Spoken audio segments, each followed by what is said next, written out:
Bizim bu yaxınlarda, son həftələrdə daha doğrusu, maraqlı verilişlərimizdən birisi də bizim milli tariximizdə Moğol məsələsi, Moğol problemi. Çox önəmli məsələ. Məncə çox önəmlidir. Və orada da biz dedik. Yəni, çox normal bir şeydir. Bizi Moğollarla da qorxudublar. Neyi qorxuludur? Çingiz xan haqqında çox gözəl kitablar yazılır qərbdə. Çingiz xanın o yasaları haqqında çox gözəl kitablar yazılır. Eləmi? Və hətta musiqi belə kollektivləri filanları olur.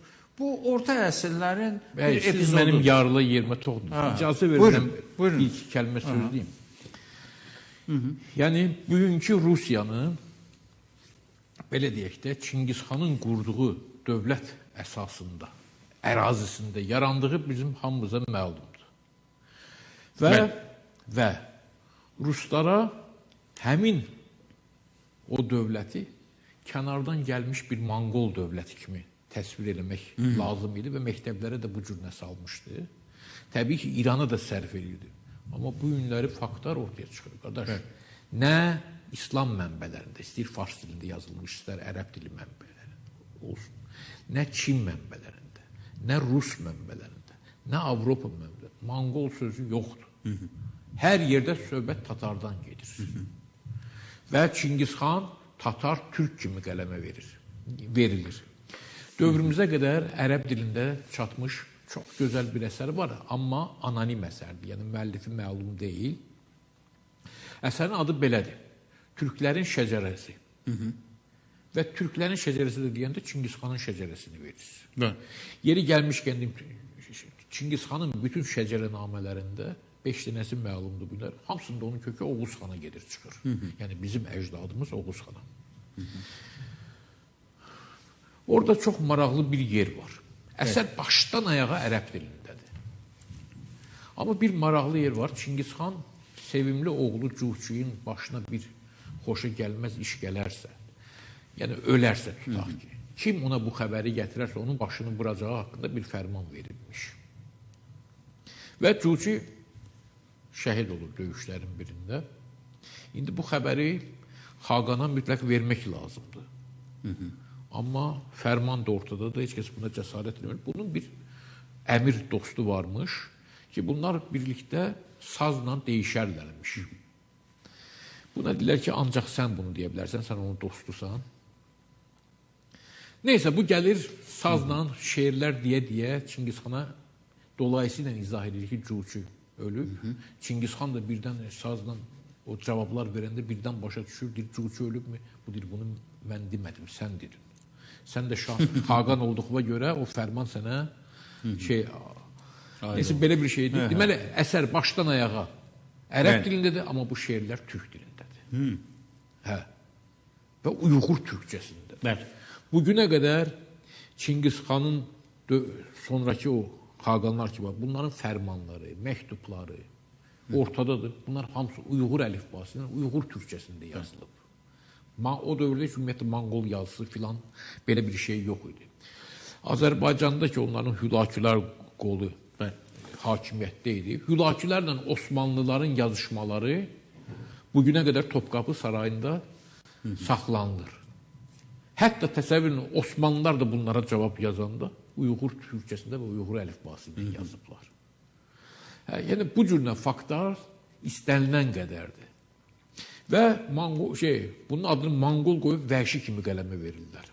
Halbuki, dərindən araşdıranda məlum olur ki, bunların gəlişi, gəldikləri yerə intibah gətiriblər. Mədəniyyətin, elmin intibah olublar. Biz uzağa getməyək. Azərbaycanı və bu günləri İran adlandırılan regionu götürək. Marağa rəsədxanası Hülakilərin dövründə tikildi. Başa düşmürəm, vəhşilərin rəsədxana neyinə lazım idi? Və yaxud Təbrizdə Qazan xanın saldığı böyük bir məhəllə, ondan sonra böyük bir universitet, böyük bir tip mərkəzi. Bunlar hamısı onların dövründə oldu. Hətta Ərk qalası var, Təbrizin simvollarından birisi. Bəli.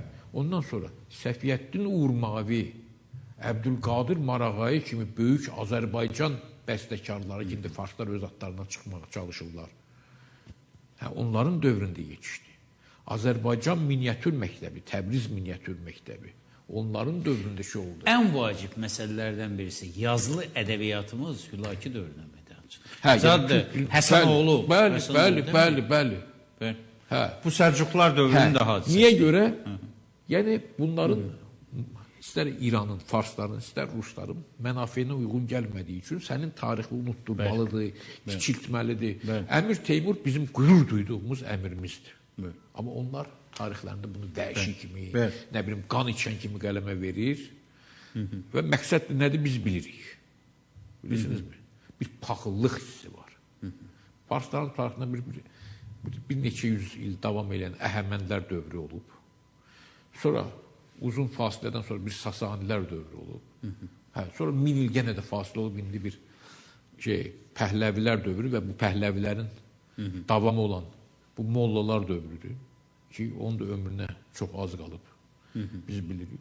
Yəni, belə baxırsan, bir o qədər də mədəniyyət yaratmırlar. Bilirlər, Azərbaycan türk ədəbiyyatı ilə və yaxud Cağatay türk ədəbiyyatı ilə, Osmanlıda yanan türk ədəbiyyatı ilə, fars dilində yaranmış o İran ədəbiyyatını yanaşı qoyanda nə olur? Heç nə. Sanki elə bir ki, türk ədəbiyyatı bir fildir, fars ədəbiyyatı nədir? Bir, belə deyək də, mən bu məsələ ilə yazılı ədəbiyyatla bağlı biraz fərqli düşünürəm. Sonra bir maraqlı bir şeyə baxın.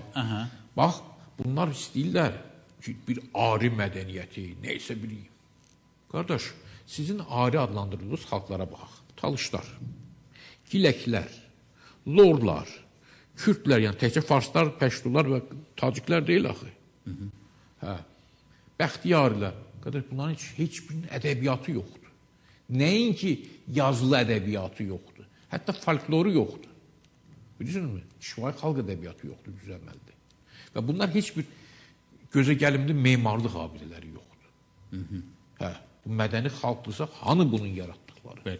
Amma bizim yaratdıqlarımız, qardaş, günləri İran adlanan məmləkətə getdən böyük əksəriyyəti Səfəvilər dövründə qurulmuş əzəmətli memarlıq abidələridir. Hindistan və Pakistana getdikdən o İslam dövrü abidələrinin hamısı böyük Moğollar adlanan o türk sülalələri dövründə qurulmuş abidələrdir. O cümlədən dünyanın, belə deyək də, memarlığının ən yüksək nöqtəsi olan Tac Mahal. Yəni, biz dünyaya mədəniyyət gətirən xalq olmuşuq. Sadəcə bu imperializmin özünün bir metodologiyası var. Əsir xalqları mədəniyyətini inkar eləmək, onlara sübut etmək ki, sən kiçiksən, sən mədəniyyətsizsən, mən böyüyəm, mən mədəniyyət... Yəni, bu tarixdə bütün şovinist xalqlar, şovinist siyasətlər, imperialist siyasətlər bunu eləyib. Və bu günlərdə İran eyni şeyi eləyir. Və necə ki, pan-türkizm Rusiyada doğdu, əsir türklər arasında doğdu və Rus imperializmə və Rus şovinizminə qarşı çevrilmişdi. Türkiyə sonra getdi, çox-çox sonralar getdi. Bu günləri Güney Azərbaycanda, Xorasan türklər arasında bunun olması təbiidir. Bir yerdə ki, sənə qarşı, sənin dilivə qarşı, mədəniyyətivə qarşı, milli varlığına qarşı assimilyasiya siyasəti aparılır. Buna təbii bir əks reaksiya olmalıdır. Ona görə, bəli, pan-türkizmdir, turançılıqdır, bunlar bizim türkçülükdür, qürur verici şeylərdir. Mən üzümü güneydəki bacı və qardaşlarıma tutaraq deyərəm ki, qardaş, fəxrlə pan-türkizm, o pan-türkis olduğunuzu qeyd edin, türk olduğunuzu qeyd edin. Bəli, siz fars deyilsiniz, sizin mədəniyyətiniz farsın mədəniyyətindən daha böyükdür, daha qədimdir.